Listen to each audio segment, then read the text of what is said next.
One wants to talk about unification, a one mind principle, world peace, which it shouldn't be confused because I have written and talked about this for many years, going back 10 plus years actually, 2013. So yeah, going on 10 years. But prior to that, I did feel like the one mind where people collectively come together, that there is a way that everyone can uniformly believe in first principles and that these actions are going to come out virtuously in morality and other actions and deeds, and that there would be like kind of a uniformity, a mutualism occurring, but that doesn't happen.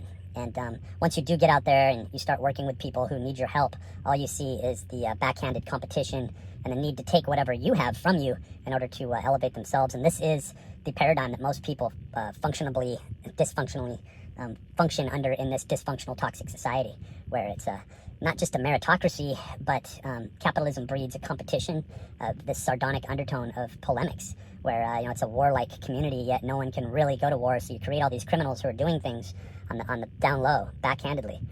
What has to happen is that the individual needs to come into a singular mind with all those that existed before and all those who exist after, and there is a continuous existence of this consciousness of first principles, where energy cannot be created nor destroyed, tapping into what you really are through mind's thought, through the process, and realizing that this has been done from before the beginning of time itself, or whatever we esteem as time, way before Zeitgebers and light were assumed as these attributes of timekeeping and the speed of time.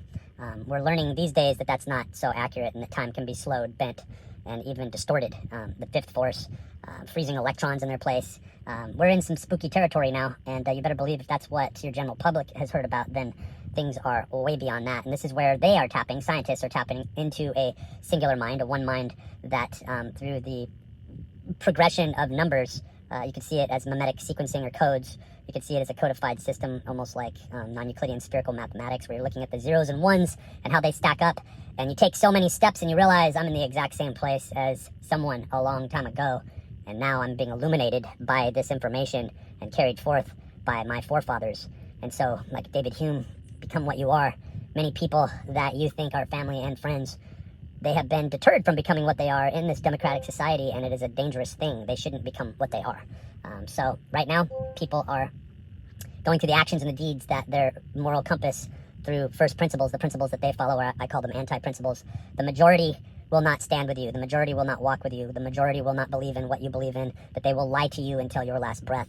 It's time to stop being a sucker, and it's time to collectively, after you've tried to help, after you've tried to lead people to that pure state of being, and then you realize that's not what they ever wanted, and these aren't the actions that they're taking, you need to get back to protecting that purity within you and solidifying that this action, this actionable deed of keeping a strong hold on that purification, on your principles, means that you're not going to be able to spend time with or be around those toxic individuals.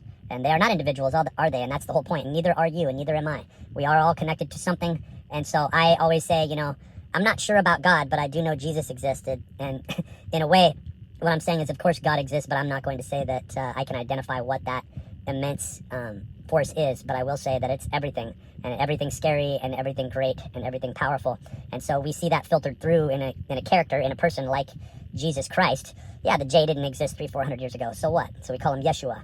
And then we look and we see that this story seems to go back sometimes 10,000 years or more, and that there was this pure sun, this belief in the pure sun. And so I do believe through my own experiences that a character like this existed, and that is who I reference when I talk about Jesus Christ. Others are not speaking on the same phenomenon. They hide behind it as a sort of con, a way of filtering money from people. So you can't even really agree on that. You could be side by side with somebody in church and praying, I always said, and you're praying to something different. It's what's in your heart. It's who you are. And through that series of mimetics, stackable moments within you, as that acetylcholine's going off to proprioceptively make your hands move, or your thoughts ponder on certain areas and rest on certain areas, those people tend to be very occulted. So when you find out that people are liars, I always say thieves, whores, and liars, they all represent the same thing. Does that mean every person that has been reduced to becoming a sex worker is a whore, even by trade? No, I don't agree with that. Does that mean that somebody who has stolen a cookie for their little sister or brother in order for them to eat and get through the day and have just enough calories to survive that day, Does that mean that they are thieves? No, it doesn't. Does that mean that we are all liars because we would otherwise, by this tyrannical government, be thrown into? Or was Jesus a liar when his disciples supposedly hid him, when he took a back way?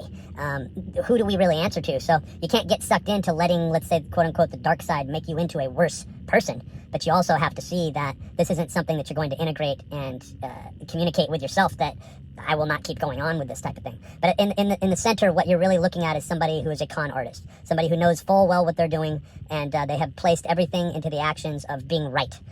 They play the victim often. They are the narcissists. They are the they are the borderlines. You know, they are the people with all these malevolent, toxic illnesses who can't come back to a very simple status or a simple place where they just enjoy the minimal and the simple and the serene and the calm.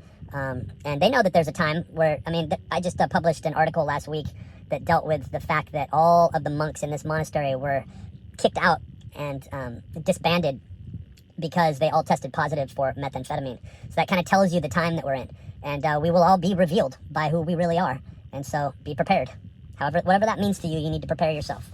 But the principles of esoteric principles of light are about the individuality and the individuation of becoming, quantifying who you are.